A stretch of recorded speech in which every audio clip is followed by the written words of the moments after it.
संयुक्त किसान मोर्चा द्वारा शहीद आजम भगत सिंह, राजगुरु और सुखदेव को किया गया याद। कहा उनकी कुर्बानी नहीं होगी जाया, उनके बताए रास्ते में फिर मिलेगी आजादी। 23 मार्च शहीदों का दिन है और ऐसे समय संयुक्त किसान मोर्चा ने एक संगोष्ठी का आयोजन किया जिसमें चर्चा का विषय रहा क्रांति, सच्ची क्रांति क्या है। और वहीं श्रद्धांजलि सभा का भी आयोजन किया गया जिसमें भारत के सच्चे शहीदों के साथ साथ सिंधु बॉर्डर में शहीद हुए 300 किसानों को सभा के माध्यम से श्रद्धांजलि दी गई, जहां संयुक्त किसान मोर्चा ने राष्ट्रवाद पर अपने प्राणों की आहुति देने वाले सच्चे वीर सपूतों को याद किया और उनकी शहादत को कतई न भूले देशवासी, जहां उनके प्राणों की आहुति के बदले ही हमें आज आज़ादी मिली है, मगर ये आज़ादी आज फिर गुलामी की ओर लेकर जा रहा पूंजीवादियों द्वारा, जिसे हमें समझते हुए एक बार फिर उनके दिखाए रास्तों पर चलने की ज़रूरत बताई और 1 घंटे की सभा रखकर शहीदों को याद कर सच्ची श्रद्धांजलि दी गई। एक रिपोर्ट राजू दीवान की। कहना चाहूँगा कि आज हमारी जो टीम जिसमें से मैं भी हूँ, आदरणीय हमारे शत्रुघ्न साहू जी हैं और निशांत भट्ट जी हैं, महेश राउटे जी हैं, दिग्विजय सिंह भाई जी हैं, यदुनंदन साहू जी हैं, ऐसे करके तमाम लोग लगातार हम लोग संघर्ष कर रहे हैं कि दमनकारी चीजों की कानून की वापसी हो। और इस छोटे छोटे हमारे संघर्ष से, इकाई स्तर के संघर्ष करने से दिल्ली में जो हमारे किसान भाई वहां पर मौजूद हैं, इनको बल मिलता है। तो साथियों, हम देश के जिस भी कोने में रहे, जिस भी हिस्से में हम लोग रहे हैं, वहां पर अगर हम चिंगारी जलाते हैं तो वास्तविक रूप से जो सरकार ने दमनकारी कृषि कानून लाया हुआ है वो किस तरीके से, किस धारा और अनुच्छेद के अनुसार पर वो दमनकारी है, कैसे वो किसानों के लिए मौत का पैगाम है, इसको जब हम दिल से बताते हैं तो वास्तविक रूप से जो इस बिल का समर्थन कर रहे होते हैं वो लोग भी खुल के आके इस बिल का विरोध करने लगते हैं और अपने जान पहचान के लोगों को, अपने चीफ प्रति जितने भी समीपस्थ लोग हैं उनको सब बताने का काम करते हैं। साथियों, जिस तरीके से हमने शुरुआत किया है, साथियों अभी जो दौर चल रहा है वो दौर में देखिएगा आप लोग, किसी भी महान जो क्रांतिकारी रहे या महापुरुष रहे, जब उनकी जयंती आते हैं तो हम जयंती मनाने के लिए इकट्ठा हो जाते हैं। जब पुण्यतिथि आता है तो 1 मिनट का मौन धारण करके अपन पुण्यतिथि मनाते हैं और भूल जाते हैं। इसीलिए हम लोगों ने एक नई परंपरा काफी समय से शुरू किया है कि जो हमारे महापुरुषों के बताए हुए रास्ते हैं और जो प्रामाणिकता है, उनके प्रमाणिक दस्तावेज है, उस पर ही चर्चा करें।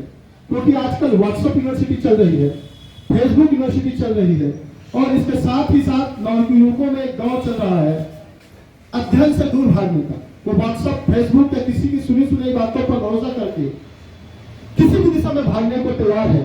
तो आज भी हम भगत सिंह के उन विचारों को जो जेल में रहते हुए और HSRA के सदस्य रहते हुए उन्होंने अपने जो लेख लिखे हैं और वो किस तरह का भारत चाहते थे, उनके प्रामाणिक दस्तावेजों पर अध्ययन करेंगे और उसने जो कहा वो किस परिप्रेक्ष्य में। छत्तीसगढ़ किसान मजदूर महासंघ का संयोजक हूँ मैं।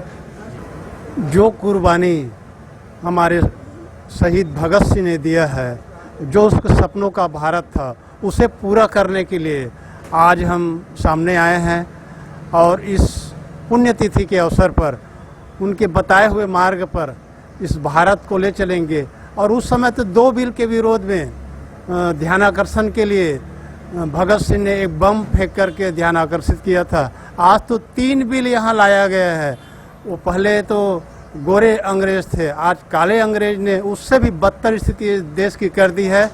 उसी को चिंतन मनन करने के लिए और हमारे देश को बचाने के लिए धमतरी, रायपुर, पूरे भारत के युवा वर्ग अब सामने आ चुके हैं। निश्चित रूप से आज़ादी की दूसरी लड़ाई निर्णायक होगी। तो क्या आप ये मानते हैं कि अभी भी देश हमारा गुलाम है? जी हाँ, पूर्णतः गुलाम है। नाम का भर आज़ादी है, वास्तव में आज जनता को कोई अधिकार नहीं मिल रहा है।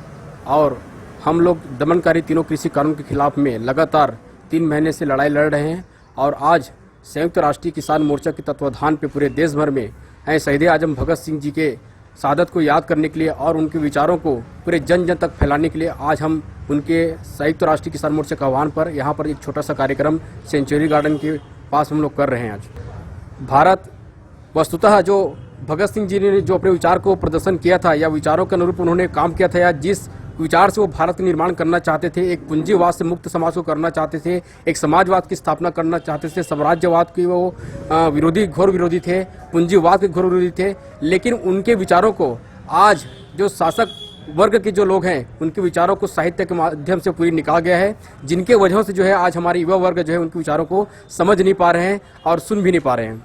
आज अगर देश में देखा जाए तो जाति धर्म की आज हमारे बीच में वो जो भेदभाव जो पहले हुआ करती थी आज़ादी के पहले, आज वो भेदभाव नहीं रह गई है। आज सबसे बड़ा अगर देखा जाए तो इस देश में पूंजीवाद की जो व्यवस्था भी शासक वर्ग जो लागू करना चाह रही है, या हमारा देश जिस पूंजीवाद की ओर बढ़ रहा है, इससे हमारे एक दूसरे के बीच में पूरे समस्त भारतीयों के बीच में जो है एक खाई उत्पन्न हो जाएगा, जिससे इस देश में अराजकता बढ़ जाएगी। इसी कारण भगत सिंह भी चाहते थे कि पूंजीवाद पूर्ण तरीके से खत्म हो और उनके विचारों का रूप हम भी युवा वर्ग में इस बात को प्रचारित कर रहे हैं और हम भी खुद इस बात को आत्मसात लेके चल रहे हैं कि इस देश से पूंजीवाद पूर्ण तरीके से खत्म हो जाए। संयुक्त किसान मोर्चा छत्तीसगढ़ शहीद आजम भगत सिंह के क्रांति में आने के पूर्व क्रांति का मतलब बम और पिस्तौल होता था। पहली बार शहीद आजम भगत सिंह ने क्रांति का मतलब समझाया।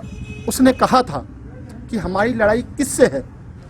हमें आज सोचना होगा कि ये गोरे अंग्रेजों के जाने के बाद कुर्सी पर कौन बैठेगा।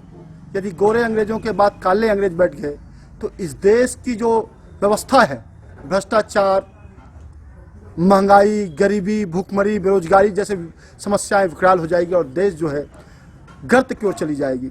इसलिए भगत सिंह ने एक नींव डाली थी। उसने कहा था हमें एक ऐसे समाज, एक ऐसे देश, एक ऐसी स्वतंत्रता की परिकल्पना करना है जो समाजवादी हो, जो शोषण विहीन समतामूलक समाज हो, जहां धर्म, जाति, संप्रदाय का कोई जगह ना हो, जहां एक व्यक्ति यानी किसी इंसान के द्वारा दूसरे इंसान पर अत्याचार ना किया जाए। ऐसे भारत की कल्पना शहीदों ने किया था।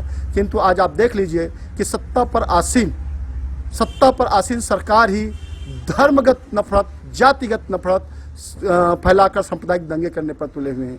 केवल कुर्सी के लिए लोगों को आपस में बांटा जा रहा है। देख सकते हैं आप। तो सपनों का भारत, शहीदों के सपनों का भारत, हमारी जो आज गोष्ठी है शहीद आजम भगत सिंह के सपनों का भारत, और नीचे हमने उसमें दिया है शहीदों के सपनों का भारत, और वर्तमान परिस्थितियों पर विचार गोष्ठी आज रखे हैं कि हमें किस दिशा में जाने की जरूरत है और हम आज कहाँ हैं।